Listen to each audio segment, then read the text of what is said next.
SuperFlex Super Friends. What is up? We're back on a Friday night for SuperFlex Super Friday. I missed last week. Really wasn't feeling well. Man, we almost missed tonight too for the same thing, if I'm being honest. So it might end up being a short one, but I go into every single one of these saying that same thing, saying, you know what, tonight I'm gonna cut it a little bit short. And maybe get a little bit of sleep or something. But I always just have so much fun doing these that I'm just like, you know what? If we've got stuff to talk about, I'm here to talk. And let's be honest, that's going to be the case again here tonight. if you guys have things to talk about, we're going to talk. So bring your questions to the live chat, bring your thoughts, whatever. It doesn't have to be a question. Right? You don't have to just hang up and listen. If you've got stuff on your mind, you can definitely share it here as well. This is your show, not mine. This is for you to talk about Superflex and Dynasty, fantasy, we can do redraft. It's, this is brought to you by dynastyleaguefootball.com. But, it can absolutely be a redraft focused show. To me, this time of year, and I mean, really basically when you get to, mid-August, kind of at the latest, I feel like everything turns into a redraft focus. Dynasty leagues, you're still taking kind of a redraft approach. You've been putting these teams together all off season, non-point scoring season. Sorry, Russ Fisher, Dynasty Outhouse. You've been putting these teams together. You've been kind of acquiring value, and then later, right around a rookie draft and kind of a little beyond, you start cashing in that value for players to help you win. Help you go get a championship. And, but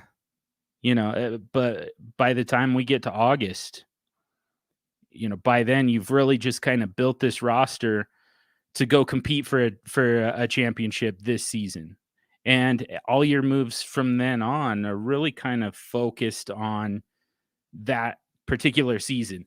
Now, I mean, obviously we've got the concept of rebuilds. This is something I got to talk a little bit with my friend Jordan McNamara today. And I think we're going to actually podcast on this, in fact, next week. So I'm going to try not to spend too much time on it. I don't want to give anything away when Jordan's not here to join in the conversation with me, and make sure, whatever side he's on of this is represented. But, to me, rebuilding, first of all, like, it still feels a little too early to necessarily go into a rebuild mode. You could do it with the idea that you're going to rebuild over the next, 2 or 3 weeks, and then still try and sneak into the playoffs in your league. But, I don't think that you necessarily have to completely scrap this season yet. If even if you started off, 1-3, 0-4 is going to be tough to come back from. I'll admit that. But it's been done. Teams make it to the playoffs all the time with an 800 record. And now we've got an extra week this season. So, you're going until week 14, essentially. 7-7 could get you into the playoffs in a lot of fantasy leagues. And then if you've got one of those leagues where the 6th spot goes to, the highest scoring team that's not already in the playoffs, it makes it that much easier. The record really doesn't matter. We're just kind of, we're just trying to pile up points. So, there's a lot of ways to still salvage this season. It's still early. I guess that's kind of the point. But the other thing the thing that Jordan and I were kind of talking about is, And again, I didn't get his full perspective on it. Him and I will talk about it next week on a podcast. Not sure which one yet, but somebody's podcast. We're going to talk about this because to me, this is super important. But, even if you are going to go into rebuild mode right now and give up on the 2021 season, you can do that. It feels too early to me. You can definitely do it. But a rebuild should certainly be complete by 2022. I don't think it should not take longer than that. And that's kind of what we were talking about. Jordan tweeted about it. Put out a poll. When should your rebuild be complete?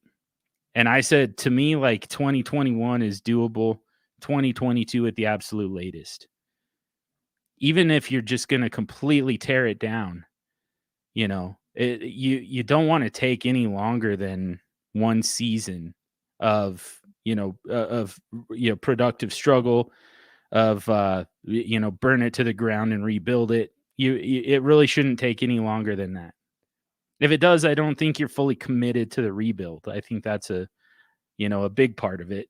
But I think that we're just kind of wasting time. We're wasting resources. We're wasting value, things like that. All of that is going to waste while we're, if we're taking more than that one season to rebuild it, and above all else, I mean, you're wasting money. You're paying buy-ins for for a year that you're not going to be competitive, when you absolutely could.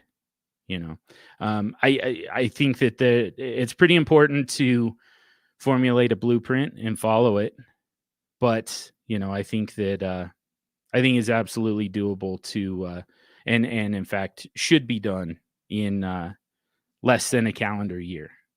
By the following season, you should be ready to compete. One other thing that I've been kind of kicking around here. Actually, I'm going to come back to this because Dylan is in the house and got some questions for me. So yeah, let's get to it. And yeah, everybody else, feel free, pile in and start loading this thing up with questions and your thoughts and your comments, and let's see what we can accomplish here on this SuperFlex Super Friday night. All right, Dylan, what do we got? Happy Super Friday, John. Hey, happy Super Friday to you too, Dylan. Thank you.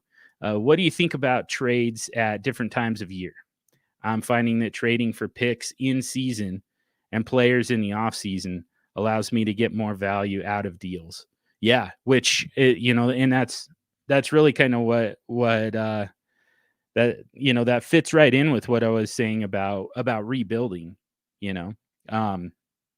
Players tend to be cheaper in the off season because there's we don't have nearly as much information. We had no idea that Cordarrelle Patterson was going to do what he's doing, and so he really didn't have any value in the offseason because we just didn't really see a scenario where he was going to be useful. And it's something that people kind of get wrong at running back in particular. We'll call Cordarrelle Patterson a running back here, just since that's what the Falcons call him. They don't exactly deploy him that way. They kind of split his time, and most of his production comes more of as a wide receiver. But, on a lot of fantasy platforms, he's either got a dual designation, or on some of them, he still has a wide receiver designation, even though they really kind of use him as a running back. So, not a full running back. So, but the thing about Cordarrelle Patterson, and I ended up with him in a lot of leagues, not meant to be a brag of any kind. It was just kind of like my process just kind of led me to him. And it's just because I was loading up on running back. Like, I can't brag about Cordarrelle Patterson. I can't call that, a call that I made in the offseason per se, because Trying to decide if I admit this publicly. Hell, yeah, there's not enough people listening yet. So whatever. I thought Cordarrelle Patterson was still a Chicago Bear. so so I drafted him thinking that he was going to be the change of pace to David Montgomery, and then found out later that he ended up on the Atlanta Falcons and was about to bail on him completely because I felt like Brian Hill was going to be the better option, or maybe Quadriolison was going to be the better option behind Mike Davis. And, I still, in a lot of those leagues, Cordarrelle Patterson was towards the end of my bench, but, I never ended up dropping him. And then the season starts and he's really their best offensive weapon right at the moment. And I think that's going to continue. We might have to get to that a little bit later too. But yeah, I mean, back to the question though, trading for players in the offseason, I think that's a great point, Dylan, because, Cordarrelle Patterson just wasn't on anybody's radar, and he should have been. Every running back really should be. Like that's and that's how you detail your roster. Like if you're doing that rebuild, you get the quarterbacks in place, you get the wide receivers in place, SuperFlex flywheel, just kind of the roster build that makes the most sense. And then with that remaining roster space, just load up on running backs, and it doesn't matter who they are, so you go get the guys who are cheap because nobody thinks that they're worth anything. And in the offseason, all we're looking at is the high end guys, the top end guys, but for those of us who are doing this, we're building on the SuperFlex flywheel. We're just like, man, give me any running back with a pulse. And you end up with Cordarrelle Patterson. You end up with Tony Pollard, especially if you take advantage of the fact that, those guys are super cheap. You kind of go zero RB in the offseason, not in the startup, but do it in the offseason. It's a great time to get them cheap. Some of the wide receivers, it's really kind of the same thing. And, you can kind of chase narratives a little bit. Look for some guy. I mean, DJ Moore ended up being super cheap, because it felt like a lot of mouths to fill, to feed. Now you've got Sam Darnold coming in. He sucks. He's been horrible for the Jets. It hasn't been, that's the thing. Like, it's not perfect at quarterback for DJ Moore, but it doesn't matter. That's what I love about that. It doesn't matter. And this is something that I believe it's Peter Howard. I would hate to cite the wrong resource on this, but I'm pretty sure it's Peter Howard, who has talked quite a bit about how, most wide receivers are quarterback proof, so like when you find a wide receiver like DJ Moore, who's going to have his situation changing at quarterback for better or for worse, especially when people perceive it to be worse, that is a great time to buy DJ Moore. You could have got him super cheap in the offseason because there were so many negative narratives around him in the news cycle, basically the entire offseason. So yeah, that's a great point. And then, the other side of that, Dylan's talking about trading for draft picks in season. You do that now because everybody thinks that they're a contender. Everybody thinks they're going to, and you kind of are at this point in the season. You're still in contention. It's just that the reality is not everybody's going to finish as a playoff team. And obviously not everyone's going to finish with the last pick of the rookie draft, So yeah, right now people are willing to spend that, to give up that 2022 first, because they're feeling like, what, that's going to be a late pick. I've got a good team here that's going to make a playoff run, and I'm going to make that late pick. So, if I can get a guy who's going to help me make that pick even later, then, this is a steal. And it's like, there's some truth to that. I think that we do have to, when we're considering giving up players for picks, I do think that we have to think in terms a little bit of the fact that we might be making that pick a later one.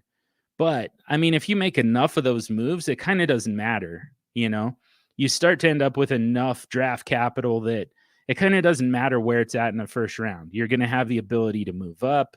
You're going to have the ability to draft for need because you have more than one pick. There's a lot of different ways to make that work for you. So, Dylan, I absolutely love that, man. I love the logic behind that. And that's kind of one of those things that I think people somewhat think about, but don't really necessarily do, because it's tough, it's tough when, especially in the lead up to the NFL draft, it is really hard to give up your draft pick for, established players and take yourself out of, the most fun that we have in the off season, outside of new startups. You're really kind of, your event in a dynasty league that's in year, 1 plus N, your only event is that rookie draft. And so, giving up your one pick, even though it has significant value, is still really hard to do. And if you can bring yourself to do it, I mean, first of all, you're maximizing the value. You're getting players who are, in season going to be worth significantly more than that pick. And yeah, you're going to miss out on the rookie draft, but which, the part that we really have a mental block about is just, the excitement of making a draft pick. The part that we're able to talk about all year long up until we're on the clock is the fact that we know those draft picks don't have very good hit rates, kind of across the board. And yeah, so it's the best thing that you could possibly do for your roster, but it's also the hardest thing, is exactly what Dylan's talking about here, which is trade away those draft picks and get proven players in the offseason. Wait as close as you can until the NFL draft, especially. And sometimes even the rookie draft. I mean, when you get a deep draft class like what we had, this year at quarterback, certainly, last year at running back, classes like that, if it's heavy on quarterback or running back, those are great ones to wait until after the NFL draft. Get as close as you can until when that pick is on the clock, because that's when it's going to have the most value. If it looks like it's not going to be a real strong class for quarterbacks and running backs, you probably want to do it a little bit earlier, because landing spots are going to kill the rest of that rookie draft. But yeah, in the offseason, you trade away those picks, get some proven players, and then in season, trade away players who have value but don't really fit your roster anymore, and get back some upcoming picks. That's such a great point, Dylan. I love that. Corey Dean, Patterson has dual position, which I always like late in drafts. Yeah, for sure. Yeah. It just kind of gives you more options throughout your lineup. But especially, I mean, anytime a player who's not like a full-time running back has running back designation, it's that much more helpful, because we know that we need a lot of running backs. We're seeing it again this season. We're seeing, starting running backs missing significant time already. Like, we're up to over a quarter of the league is already seeing their top running back missing time, and we're only a quarter of the way through the season. So, by the fantasy playoffs, most teams are going to be, at least if this trend holds up, most teams are going to be without their running back. So, yeah, I mean, the fact that you've got a guy that you can start at wide receiver and get those running back points, and then, if uh, you're getting wide receiver points from Patterson either way, but you're also getting just a little bit of rushing right now. And there are going to be weeks where there's more of it. It's, heavier on the rushing than the receiving. They're going to be tight because they use him in the red zone a lot. That's a big part of his role is he gets on the field when they get down around the goal line. So, there are going to be weeks where he gets you some rushing touchdowns as well from the wide receiver position. So on top of the pass catching, you also get a little bit of running back work. And then, if at any point you're getting low on startable running backs because everybody's hurt, you had Chris Carson and Joe Mixon. Now you just move Cordarrelle Patterson from wide receiver to running back, and you get that little bit of running back production, but then you also get, wide receiver one type of numbers. Yeah, it's such a hack. It's almost unfair. So yeah, but guys like that are awesome to target later in startups. And I mean, even in the off season as we go along, you kind of pick your spots. Like let's find the time where it makes sense. But like Lynn Bowden is an example of a guy who has that kind of that dual designation in a lot of formats and on a lot of platforms. So that's a great guy to stash, a little bit later in the season when that Dolphins offense starts to come together a little bit better. I think Lynn Bowden's going to be a great example of that as well. Dylan says, also wanted to mention, I got 3 firsts for Swift on a rebuilding team last week after I asked you what he was worth and you said 2 or 3 firsts. Nice. Hurt like hell to trade him. Yeah, absolutely. But I'm very happy with the value. Yeah, to me, DeAndre Swift is kind of that guy. I think I've said this on this show before. But just the way this is going right now, this season is going, to me, DeAndre Swift is going to be that guy who, late in the season, when people are making playoff runs, he's going to finish the season as the guy who's on, 50+% of fantasy championship rosters. He's that type of guy. He's that unfair advantage. And, that we've had in the past with guys like Christian McCaffrey. And last year was Alvin Kamara, just because more than anything, because of that 6 touchdown game in week 16, 5-6, whatever it was. But, it was almost impossible to overcome. And, but, season long, it's been Christian McCaffrey.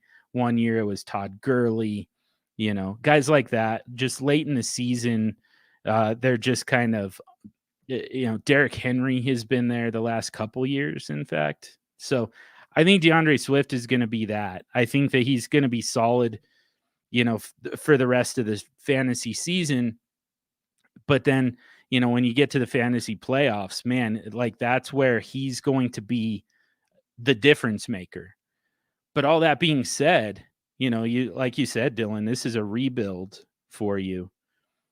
It doesn't do you a whole lot of good to have, the player that you basically have to win a fantasy championship. It doesn't do you a whole lot of good to have just him, just his value, and without a lineup that supports him, and to have that, through the entire season. And, it's just kind of wasted on your lineup. And then that's kind of he's a max value at that point. So if you can get 3 firsts for DeAndre Swift, and I don't do this very often, but I would say 2022 firsts and 2023 firsts are kind of in play. If you can get 3 of them for DeAndre Swift and you're not using him to compete, I think you absolutely do it, because I think that it's going to be a mutually beneficial deal for one thing. But for the other thing, this is really the season to have DeAndre Swift.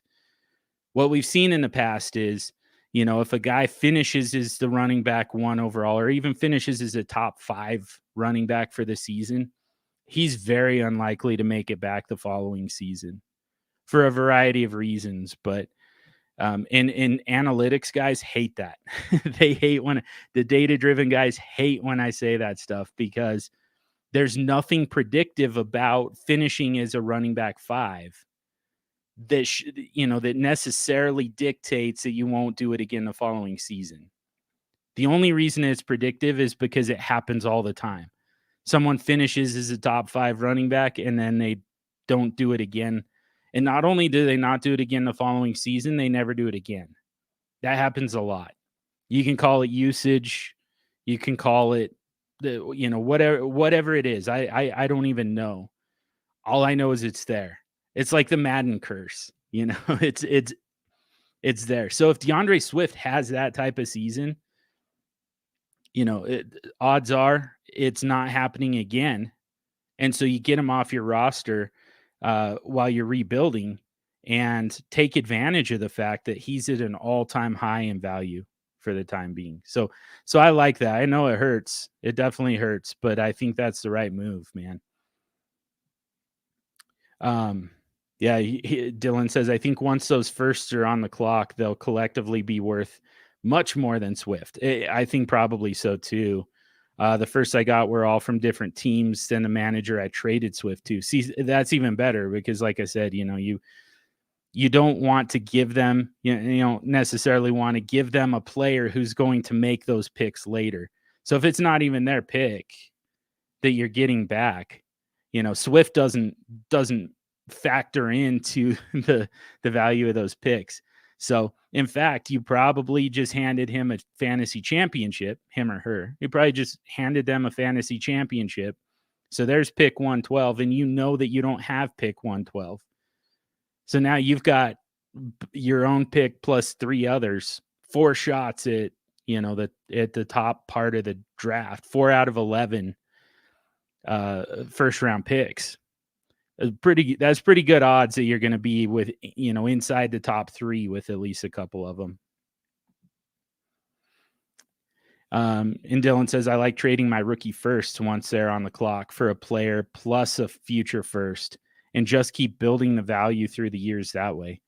Yeah, definitely. It's sometimes it's a little hard to do when you're on the clock, but yeah, if you're able to do it, if your league is it's going to be it's also a little bit class dependent, I would say. And so this is why I say I think that when we're talking about future firsts, I'm actually willing to include 2023 firsts in that, is because it's looking like that 2023 class is going to be significantly better than 2022. 2022 is looking pretty light.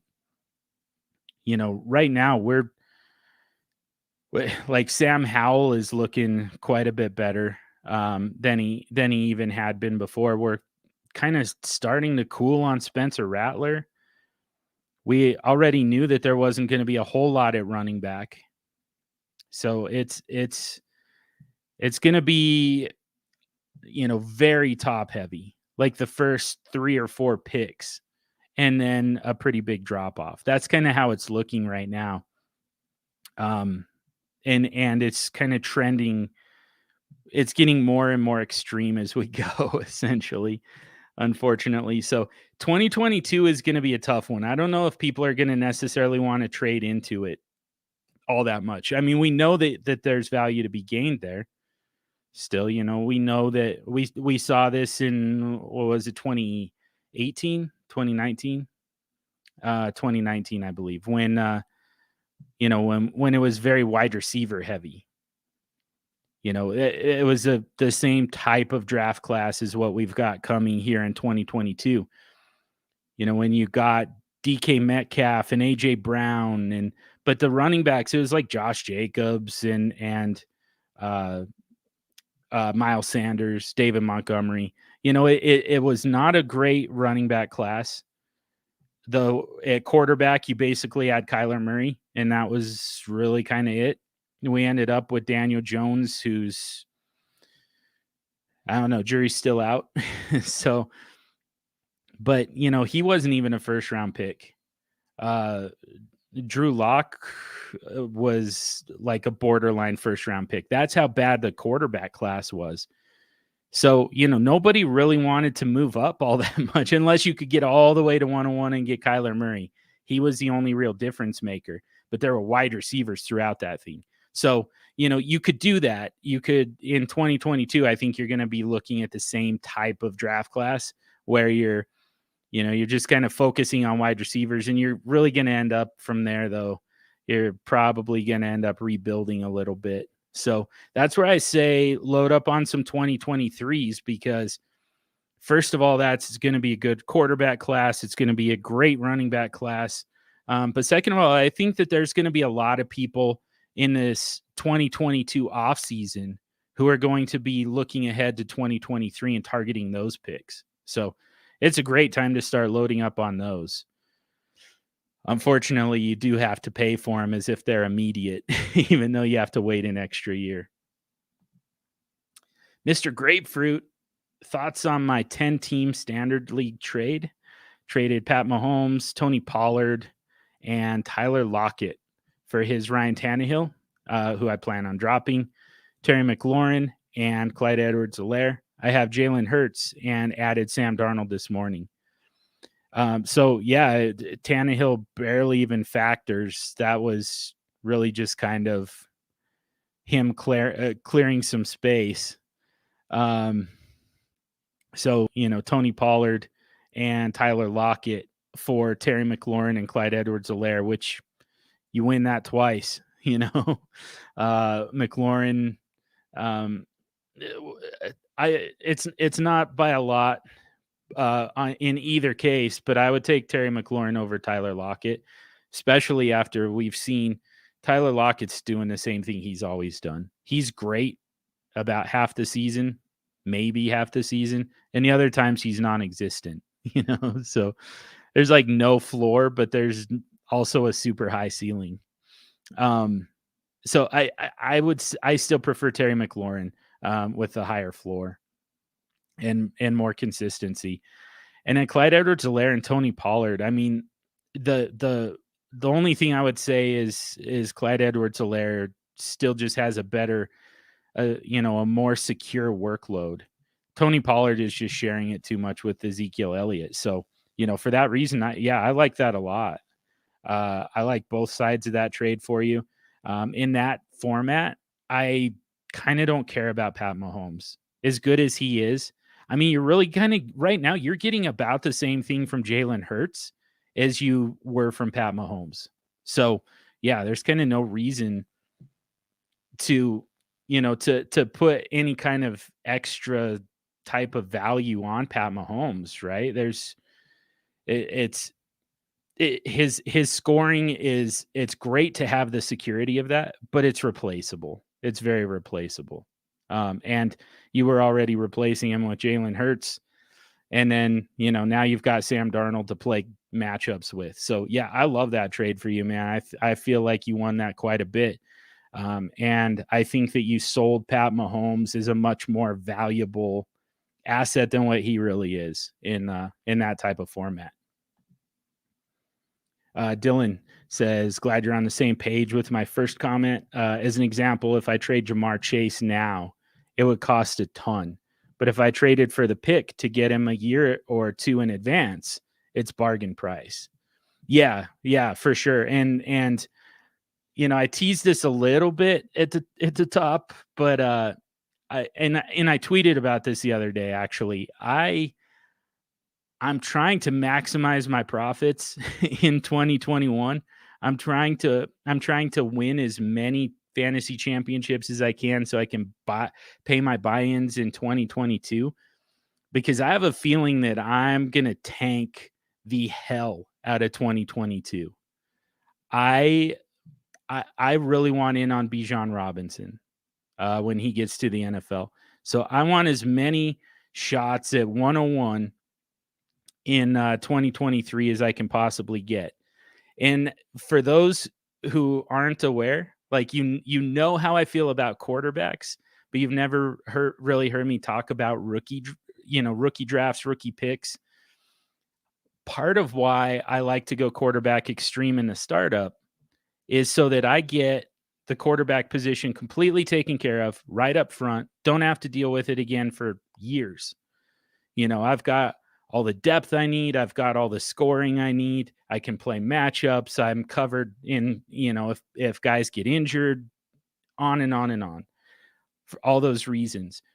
But one other reason, yet another reason to do it is that way I don't have to gamble on rookie quarterbacks, because it is damn hard to get those right. You don't have to gamble on rookie quarterbacks. Plus, even better, you get to use those draft picks on rookie running backs, which is, where I always say the cheapest a quarterback is ever going to be is in the startup draft. What cheapest a running back is ever going to be is in the rookie draft. If you miss on them in the rookie draft, if you don't get them as a rookie, you're going to have a hard time ever acquiring them. And especially a guy like Bijan Robinson. We've seen over the years what it costs to get Saquon Barkley. Once he got to the league, even when he was first drafted to the NFL, and even before that, I mean, basically the second that he declared for the draft, he was unattainable, and his pick was unattainable. 101 in that draft was unattainable. It's going to be the same way with guys like Bijan Robinson and, Kenneth Walker and Tank Bigsby, and those guys are going to be so much harder to acquire outside of the rookie draft. So I want to load up on 2023 picks, and I want to tank with my own picks so that I shouldn't be talking about this, because so many, fantasy football purists, dynasty purists hate the idea of tanking. Commissioners hate the idea of tanking. I don't. I'm so pro tanking. If you're in a league with me that I commission, yeah, tank away. We have to make it look somewhat good, but man, like if the best thing for your roster is to tank, you paid your buy-in, your fiduciary responsibility is to your own roster, not to the rest of the league, just to your roster. So do it, tank it. And yeah, 2022, I'm going to be tanking a lot to try and make my 2023 picks high enough that I can get in on some of those stud running backs. Captain Redbeard, supposed to be behind the glass. Nah, he's good. He's working some overtime tonight. So, taking a second to jump in. I appreciate the question. And we'll get him back here on production at some point as well. But AJ says, I love grabbing kick returners that work their way in as a 3-4 option in the offense. Cordarrelle Patterson, Chester Rogers, Khalif Raymond, etc. Yeah, especially again, to me, it's really kind of, I still prefer guys who are more running backs with, that special teams upside. But yeah, I mean, same thing. At the end of the day, if you've got these guys that you can, the more ways that a player has to score fantasy points, that's kind of the bottom line. So, this is what AJ's talking about here. It's just the more opportunities you have to score fantasy points, the better. These guys are on the field more because they're also out there on special teams, particularly as a returner, whether it's kicks or punts. It's one extra time that they're on the field, one extra time that they touch the football, one extra opportunity to gain some yards and maybe even score, So that's why we love rushing quarterbacks, because they don't have to have a great passing day to give us the type of numbers that we're looking for. Guys like, Tom Brady has to throw 3 touchdowns and, roughly 300 yards. Like, he has to have that type of day for us to get the scoring that we want. Now, he does it pretty much in his sleep, but, that's what we have to get from him. Whereas Lamar Jackson, Lamar Jackson is a bad example because I don't think he's a good passer. But yet another thing I'm not supposed to be saying in public. That's the type of thing that gets me canceled, saying shit like that. Kyler Murray. Kyler Murray has so many different ways to get you fantasy points. You know, he can do it throwing the ball. He can absolutely do it throwing the ball. He's a great downfield passer. He throws with power, he throws with accuracy, he throws on the run. But he can also just take off and run. He can sneak in to the end zone for a score or two, and we're actually better off than if he threw a touchdown for the same yardage in most scoring settings. So, that's what we love so much about Kyler Murray. It's not that he's blowing the doors off of people with the total scoring. It's that the floor is high because there's so many different ways for him to get there. So, yeah, anytime we find players like that who have multiple different ways, like even if they're having a bad day at one aspect of their job, they can still have a good day at another aspect. We're getting the points regardless. So anytime we can find players like that, it's a big time hack. Local Liability says, funny how everyone fine with Patterson having the running back wide receiver eligibility, but was crapping watermelons about Taysom Hill having quarterback and tight end eligibility. LOL. Yeah, I know. Yeah. I don't know. Yeah, I don't know why. I mean, the bottom line with Taysom Hill is kind of regardless. I mean, maybe you start him at tight end if he has that eligibility. But I mean, when he was, I think that probably people's issue is at one point he was the full-time starter at quarterback. And when that's the case, we don't want to be able to put him in at tight end and and then get quarterback numbers, which is, suddenly he's outscoring Travis Kelce every single week because he starts every play with the ball in his hands.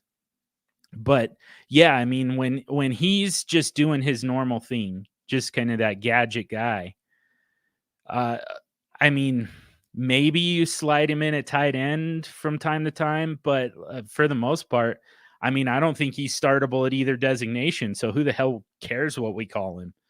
Call him he could make him eligible for everything as far as I'm concerned.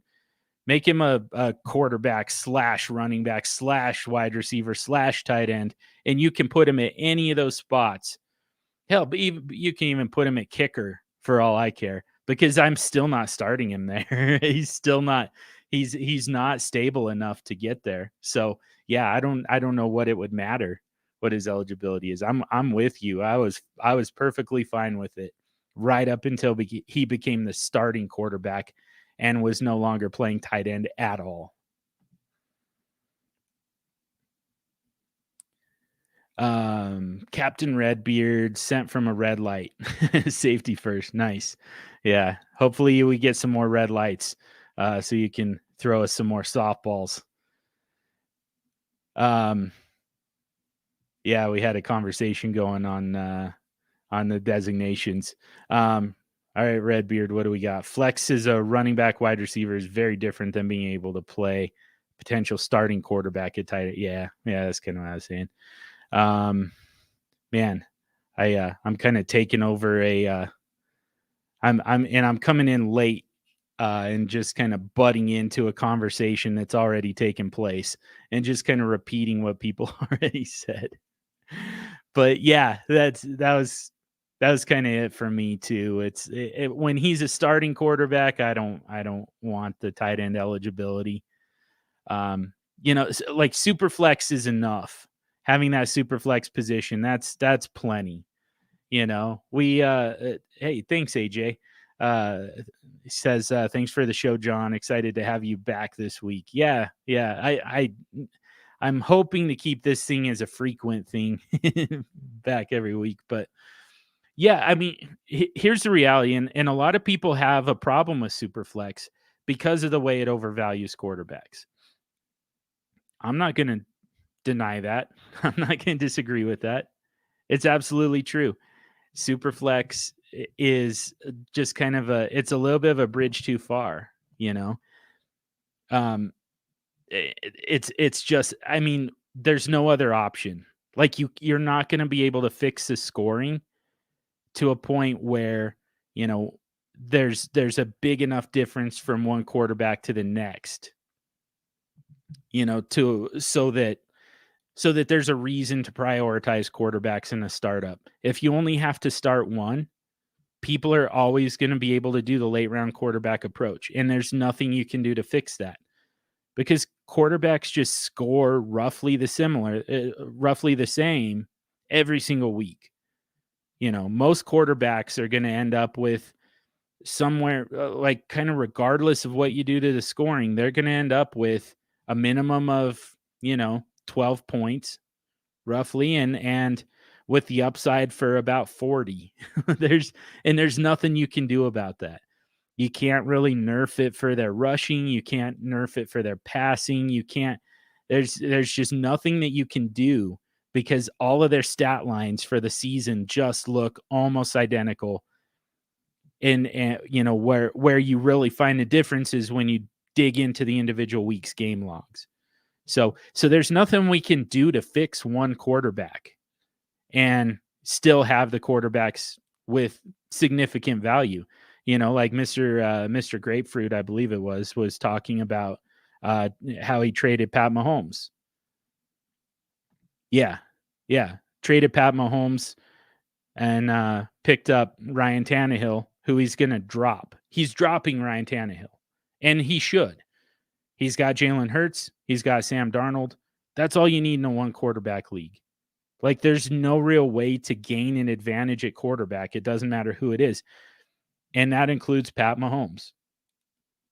Pat Mahomes is a throw-in in that trade because it's one quarterback. So he just doesn't do anything that really sets him apart from any other quarterback to a point where, he's a high priority pick in a startup or high trade value in season. SuperFlex fixes that. SuperFlex brings the type of value to the quarterbacks that they should have. The problem is it goes a little too far. And that's the thing about quarterback extreme. Like, here's the truth about quarterback extreme is we're taking advantage of the fact that SuperFlex really kind of does overvalue quarterbacks. We're being unapologetic about that. We're just taking advantage of the settings that we have. If you had a tight end premium that was, 3 points per reception when everybody else is only getting 1, I mean, why would you start anything other than a tight end?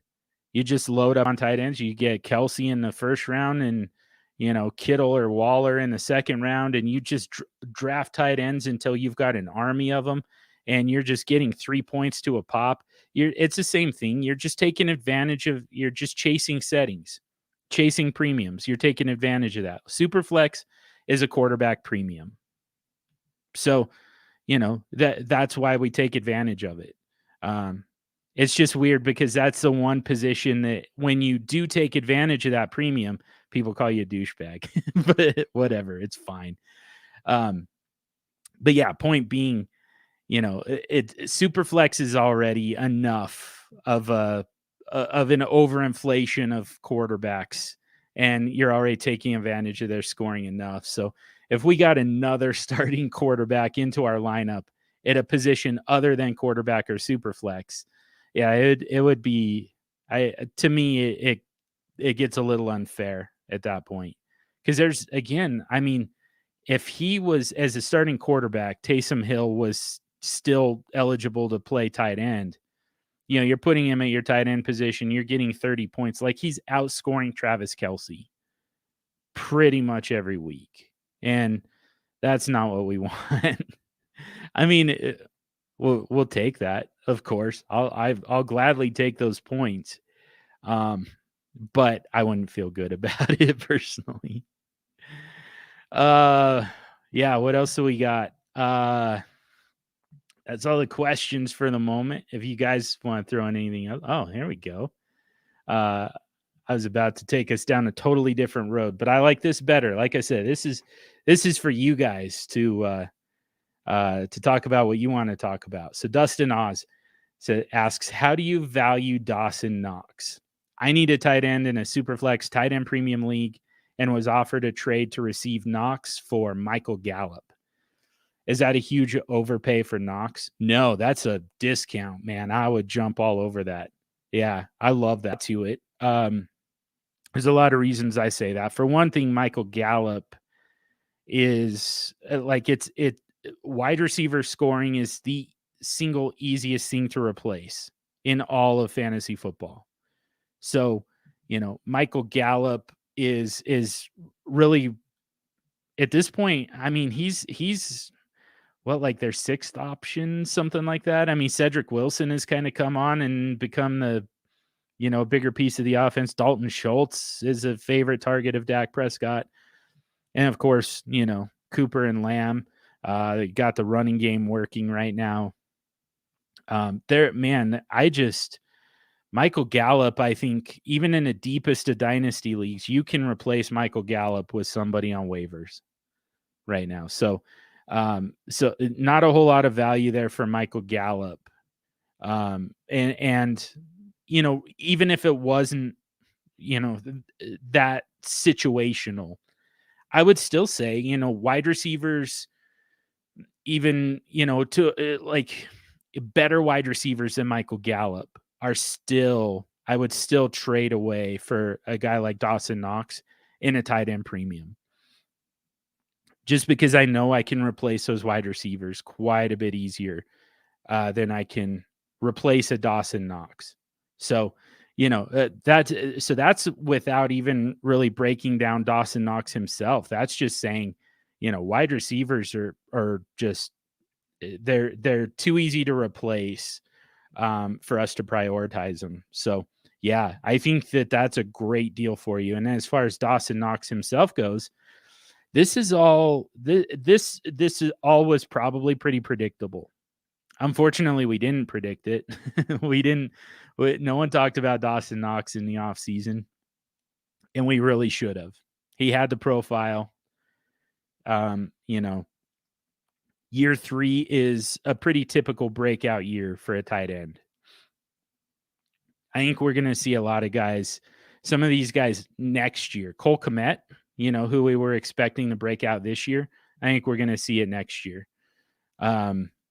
But yeah, that's a pretty typical year 3 is a pretty typical breakout year. Wow, what was that?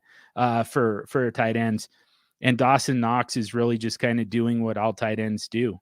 So I think this is sustainable for Dawson Knox. I think that you're gonna have a very startable tight end for several years to come with Dawson Knox. This is I don't think that this is fluky at all. I think this is what was just going to happen with him. So yeah, I love that trade. If you can make that happen, if you already did make that happen, that's a huge win, Dustin. And if you can, if you haven't made the trade yet, but you're able to, yeah, that's a great one. And like I said, I think you can replace Michael Gallup just on waivers. If I'm being honest, even in a deeper league, I think you can find guys.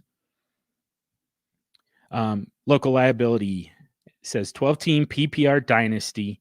What's the trade away value of George Kittle? I have Dallas Goedert. So Dallas Goedert has been sneaky good, a lot better than I expected. Now, I mean, I think he's quarterback 8 for the season, something like that, 6 or 8. Something like that, which, I mean, we've always known it's really kind of, tight end is so top heavy that it's usually like the top 4 or 5 guys are really pretty noticeable. And then there's like a big tier all the way down to like tight end 15-ish, sometimes even beyond that, where they're all very similar. So, Dallas Goedert is tight end 8 is very likely outscoring tight end, 12, 15, something like that by, I don't know, a couple points a game. So, um, but yeah, I mean, so it doesn't look like you have a tight end premium, which means tight ends are really pretty low priority. And that's the reason for it, by the way, is the fact that, you know, tight end 6 through tight end 15, maybe even tight end 20, they're all scoring roughly the same. So who cares if I've got, like who cares if I've got tight end 6 when tight end 20 is scoring about the same on a weekly basis? We're really just kind of looking for guys who get in the end zone or, maybe beat coverage several times in a given week. It's a really pretty volatile position, but it's that way for everybody. It's that way for the entire league. Everybody who doesn't have Travis Kelce, Darren Waller, TJ Hawkinson, and even Hawkinson he just had a kind of down game, I believe. Like he's not even being super consistent right now. Kittle certainly hasn't been consistent so far this season. There aren't very many guys right now who are just like necessarily rubber stamp starters at tight end. So whoever has Travis Kelce, they're feeling good at tight end. Whoever has Darren Waller, they feel good at tight end. Everybody else is playing the exact same game. Dallas Goedert has just as much of a chance to outscore, any other tight end as TJ Hawkinson does, Mark Andrews does. So, yeah, I think you're fine with Dallas Goedert if you don't have that tight end premium, which means Kittle probably, his value is probably lower than what people think and people want to admit.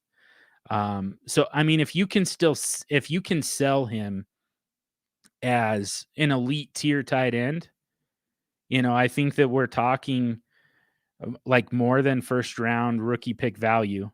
That's always the easy barometer to use is rookie pick value, so, 2020 second first, I don't think that's enough for Kittle, is in terms of market value. In terms of what I would pay for him, I think that it's more like I would probably do it for a random 2022 first. I don't think I would give much more than that because again, tight end just isn't really a position in that type of settings, in that format. Tight end's not a position where you can really gain much of an advantage, similar to quarterback, So, so I would sell him for a lot more than I would buy him for. So if you're trading him away, I think that you can probably sell him as an elite level tight end. I think you can probably get, the either like a 2022 first and a 2022 second, or the player equivalent to that package of draft picks. Yeah, something like that. Which if you can sell them for that, I would definitely do that, by the way. Dustin says, I appreciate the insight. I agree on the value and replaceability of wide receivers. Yeah. I was just concerned with the consistency of Knox at this point. Yeah, I mean, that's fair. We see this all the time. We see a tight end breakout and we're just kind of like, all right, but can I trust that? That feels like that came out of nowhere. We really weren't talking about Dawson Knox in the offseason. So, to say that like, all right, so now he broke out. Now he's, borderline elite, and he might even make it into the elite tier by the end of the season. Like, that's just what happens. Like, that's still hard to trust, even though that's essentially what I was saying. Yeah, he's doing what tight ends do. He's breaking out when tight ends break out. And once they get there, they just kind of stay there for a while. So, even when but even me saying that, I'm still like, yeah, that still feels hard to trust. It's a very good offense. And it's got it's got some intricacies to it that make this even more even easier to trust for Dawson Knox, is what I would say. Because, first of all, Stephon Diggs is still getting his volume. That's still there. It's just not translating to a lot of fantasy points just yet, but it's not like, he's not playing hurt. He's not, he's not coming off the field. He's not, like, being erased by strong coverage. It's nothing like that. He'll start catching some of these passes, but it's not necessarily going to increase his volume. It's not going to take away opportunities from Dawson Knox. If anything, it's going to create more valuable targets for Dawson Knox. When Stephon Diggs starts to really take off, all of a sudden you're going to see the Bills down in the red zone and, close to the goal line a lot more. You're going to see softer coverage on in the middle of the field, because now you have to spend a little bit more time bracketing Diggs on the outside and deep. So, so there's that part of it. You also have two wide receivers who are very good against zone defenses in Cole Beasley and Emmanuel Sanders. They carve up because they're both, crafty veterans who just carve up. They run crisp routes, so they really carve up zone defenses. They're great at finding the soft spot in the zone. But the second you man up on them, it is really hard for 33-year-old Emmanuel Sanders to beat a 23-year-old physical cornerback off of the line of scrimmage and create any kind of separation in man coverage. So he has a really hard time doing that. Cole Beasley's the exact same thing. These guys aren't as physical as they used to be. They really rely on creating separation by running crisp routes. And, if they can't do that in a against a man coverage type of scheme, all of a sudden so much of that work just gets, those guys really just kind of get erased, and a lot of that extra work just gets funneled to Dawson Knox. So this is like the perfect scenario to incubate a breakout tight end. So I get it. It is really hard it's always really hard to trust this. But to me, Dawson Knox it's absolutely a sustainable breakout for Dawson Knox. But yeah, it just feels really random, doesn't it? I think that's your issue with it, Dustin. And I'm right there with you. It's just like, where the hell did that come from? I mean, all the tight ends that we talked about Mike Gesicki and Cole Kmet and, Gerald Everett and like all of these young tight ends who were supposed to break out. And we talked about, and not to mention Kyle Pitts. We were talking about all these young tight ends who were going to break out. Dawson Knox never made it into the conversation. So, like, where the hell did this come from? I get it. I feel the exact same way. Ryan Coppinger says or asks, favorite buys for 12-team SuperFlex PPR for a team that's reloading. Let's see. Kyle Pitts. He's going to be expensive, but that's a good one to try and buy low on. I think you might be able to get Joe Burrow a little bit cheaper right now. Trevor Lawrence, I think you can probably get a little cheaper. Those are some high-end guys. So we really want to focus on quarterbacks and wide receivers if you're doing kind of a rebuild. Here's the thing, like there's kind of different definitions, I suppose. There's a little bit of a semantic thing for us when it comes to like rebuilding, reloading. What does that look like? Because it could be anything from tear it down and start over to, I'm one or two pieces away. So So it kind of depends on that. But to me, like anytime I think about a rebuild / reload, I'm starting with the more sustainable long-term positions with, the greater shelf life. So definitely quarterbacks, wide receivers, and tight ends, not really focused on running backs. But if you're set at those positions, you're young and solid at those positions and you're ready to detail it with running backs, then, I think that you start looking at some of the younger guys. J.K. Dobbins, I think, is a great one. I would say Cam Akers. I like the talent with Cam Akers, but man, that's a hard injury to come back from for a running back. But J.K. Dobbins, I mean, there's absolutely no reason to believe that he doesn't just walk right back in to a workhorse type of role next year when he comes back from that ACL. Some of the guys who haven't fully broken out yet, Javonte Williams is a great one. He's still sharing that role with Melvin Gordon for some reason, even though, I mean, we've seen every single week at this point that Javonte Williams is a superior runner to Melvin Gordon. We know that for a fact, but they still they're trying to get their money's worth out of Melvin Gordon, and Javonte Williams is kind of flying under the radar as a result. So Javonte Williams might even be a guy who I would consider targeting for any type of rebuild. Because like I said at the top, I mean, to me, a rebuild should be, less than a calendar year to do a total rebuild. And I mean, when you say reload, man, that tells me that you're probably farther along than most people when they do go into rebuild mode, So yeah, Javonte Williams is a guy I would target. If you're looking for guys to help you in here in 2021, if you want to, fix it on the fly and get back in the game here in 2021. Guys like Javonte Williams.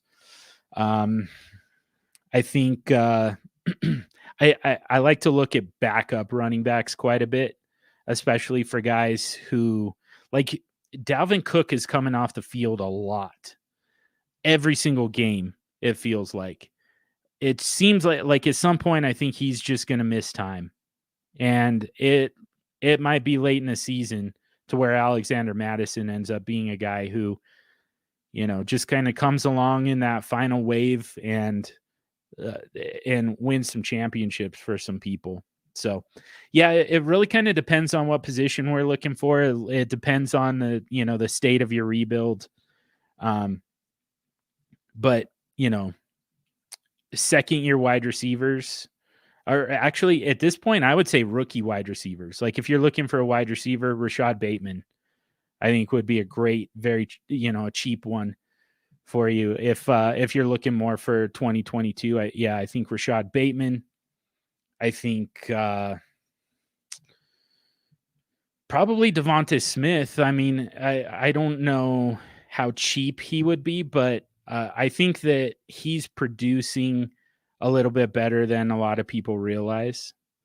And that's a tough one for me because I really didn't believe in him going into the season, but he's playing great, and Jalen Hurts is playing great, and he's targeting Devonta Smith pretty heavily. It's a good fit. I think T. Higgins might be getting a little bit cheap-ish, maybe. First and second year guys. So Elijah Moore, there's another good one. Laviska Shenault. Those are some good guys to target at wide receiver. And the first name I mentioned was Kyle Pitts. That's kind of one of my favorites to target right now because he's not doing what people expected him to do. He's fine. But, a lot of what they wanted him to do is instead going to Cordarrelle Patterson right at the moment. And I think that's going to continue for most of the season. I'm not afraid of Cordarrelle Patterson. I'm not trying to get rid of him right now. If I can get a great deal for him, sure, I'll do that. But I'm not selling him just because I don't think that what he's doing is sustainable, because I do think it's overall sustainable. I don't think he's going to catch 3 touchdowns every week.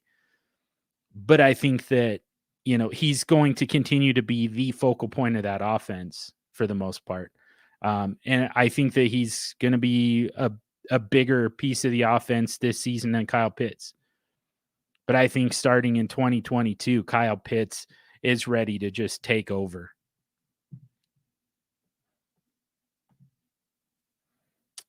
All right, Dylan, let's see. What do you got? Would you start Trey Lance at Arizona or Justin Herbert versus Cleveland this week?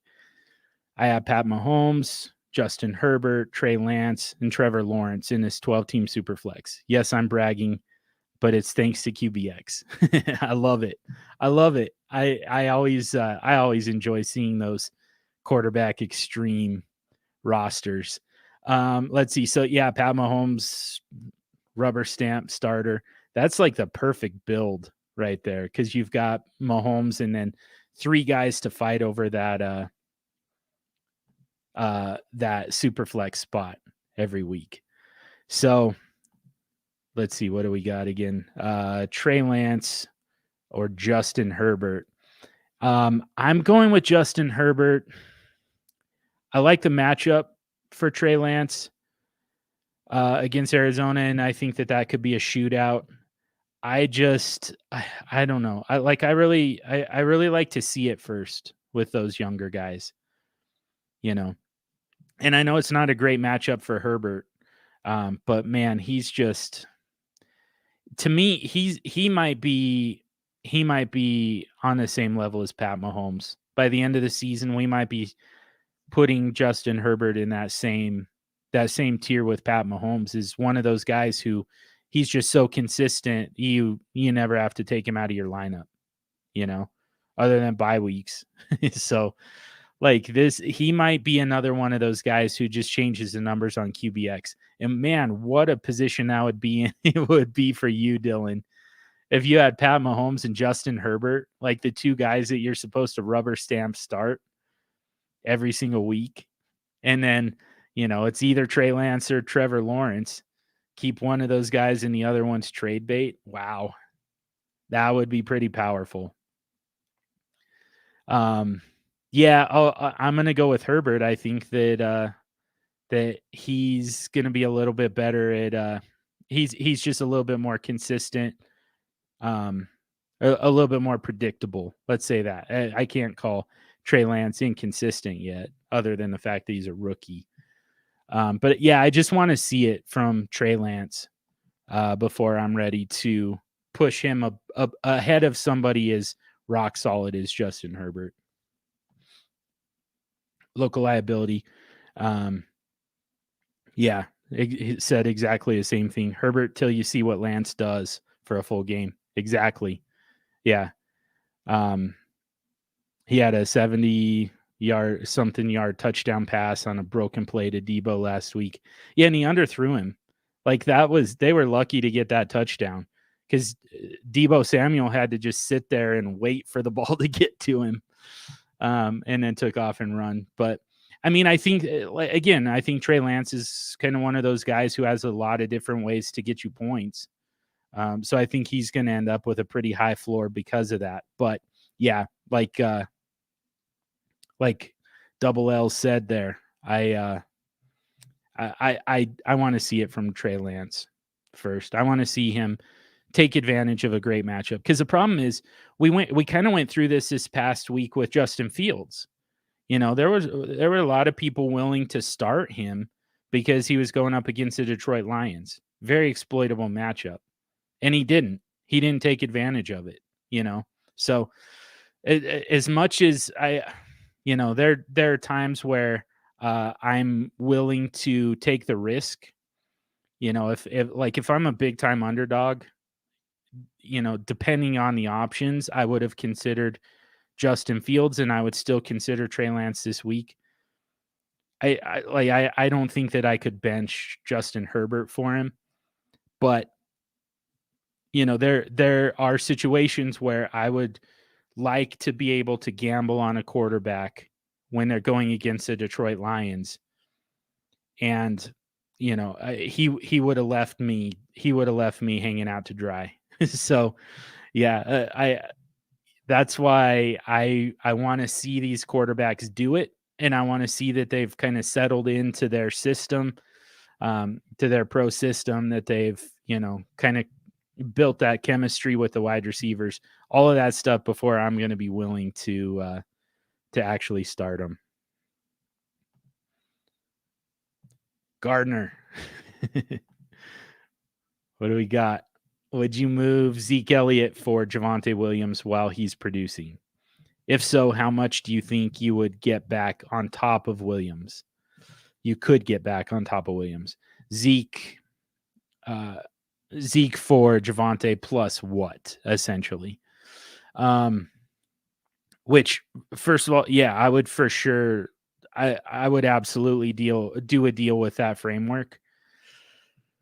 In a dynasty league, I don't even know there needs to be that much of a plus sign on the other side, value wise, I think, and in fact, maybe we should actually look at our at the trade analyzer at dynastyleaguefootball.com. This is what AJ would be doing. Captain Redbeard would be doing if he was here. So let's do it for him since he's not here. Let's see. Ezekiel Elliott has a value of 638.6. And Javonte Williams has a value of 485.7. So and that's one quarterback. All right, let's make this super flex. That's what we're talking about. So it drops to 403.4 for Zeke, 333.3. That's a cool number for Javonte Williams. So to them, it's a difference of like a 2023 second. The player equivalent of that is like Jalen Reagor, Trey Sermon, DJ Chark. It still has Mike Williams on there. You're not getting Mike Williams on top of Javonte Williams for Zeke Elliott. So, yeah, this hasn't been fully updated yet in season, but this is saying guys like Trey Sermon, Michael Pittman, Brandon Cooks. And, man, like if you could get back any of those guys, I think that's worth doing. If you can get back a 2023 second, I think you do that. Oddly enough, I wouldn't do it for 2022 second. I'm not really interested in 2022 picks. I mean, I would do it for a first, but yeah, I mean, if I'm going to deal with low hit rates, I at least want to do it in a stronger class. So I'll do it for a 2023 second, but not a 2022 second. Even though I know that this thing's got the 2022 second worth more. Yeah, if you can get something like that, I think deal done. I would probably start with like a 2022 first, 2023 first even. I'd try for one of those. Some of these players I would definitely shoot for, like a Trey Sermon I think would be a good one. Maybe lesser running backs like Naheem Hines, possibly like startable running backs, especially especially guys who are viable for you right now. Like I would take, can I do it? Because I love Chuba Hubbard. Let's do it. I would go Javonte Williams and Chuba Hubbard. I would take those two for Ezekiel Elliott. Because you get Chuba Hubbard right now, and then once he's done, once Christian McCaffrey's back, hopefully by then Javonte Williams takes over the job, and you just had the combination of those two guys just replace Ezekiel Elliott for the entire season. It's an unpopular opinion, but that's the type of move I would make. Paul B says, "What up? Yeah, what's up, buddy? Just dropping by to say hi. Y'all have a good night." Thanks, man. Thanks for coming on, Paul. Iron Never Lies asks, would you drop Tyson Williams for Jarrett Patterson in Dynasty? I mean, I think that you can. Yeah. Um, I honestly think they both have similar paths into your lineup at this point. Um, Tyson Williams isn't a must hold or anything like that. I don't know that he's, necessarily. Uh, I don't think that Jarrett Patterson necessarily has a clear path into your lineup. Essentially, in fact, I think Tyson Williams still has a clear path for you. We're either way. We kind of need injuries somewhere. Whether it's Antonio Gibson and or J.D. McKissick for Patterson, or whether it's either like some combination of Le'Veon Bell and Latavius Murray, specifically Murray, for Tyson Williams. And I mean, I really think that Latavius Murray is probably the only real hurdle for Tyson Williams. So, so now at that point, we're talking about a 30-year-old running back versus a 24-year-old running back. So, I think that Tyson Williams still has a clear path into your lineup. This is another thing that I've said that people absolutely freaking hate, though. But if you have Antonio Gibson, to me, Jarrett Patterson makes more sense. I know that, Tyson Williams has a little bit more upside because, again, he's got a clearer path. He just needs an injury to a 30-year-old running back, which feels like almost a certainty. But if you have Antonio Gibson, then, if he were to get hurt, Jarrett Patterson just kind of seamlessly slides into that running back spot that you've had, occupied by Antonio Gibson. So, yeah, I know that people hate the handcuffing their own running back thing. We're seeing it play out. I mean, if you had Christian McCaffrey, you absolutely wanted Chuba Hubbard to be on your roster. We've seen a few of those. If you had Chris Carson, you wanted Alex Collins. You didn't want who's a backup. I always freeze up when I start trying to think of specific names, but Alexander Madison. This week, I mean, it sounds like Dalvin Cook's probably going to play, so you wanted Alex Collins, not Alexander Madison, because Alex Collins actually could start for you in place of Chris Carson, where Alexander Madison is not any more startable when Chris Carson's out. So I don't know. People hate that though, so I'm not going to go too far into that. But yeah, to me, Jarrett Patterson just gives you continuity by capturing that backfield if Antonio Gibson were to get hurt. So, that's kind of the way I would do it. But honestly, if there's a way to get them both on your roster, that's probably the real answer here. Just because, I mean, odds are both of them are going to be startable for you at some point. So, yeah. What else? So we got anything else? We'll do last call here. So if anybody has any thoughts or questions, get them in real quick and we'll address them before we wrap it up for the week here. But looks like we're good. And I really appreciate you guys joining this week. Thank you for all your thoughts. Thank you for all your questions. We will absolutely plan on doing it again next week, as long as I am not face down in a freaking toilet again. We'll be back here next Friday and every Friday after for SuperFlex SuperFriday. Thank you guys again. Thank you for your time. It's always fun to get to talk SuperFlex with you guys, talk Dynasty, fantasy, whatever you got. Always bring it to the live chat. It's always a great time for me. And I hope that you enjoyed it as well. But until next week, you all stay sexy and super flexy.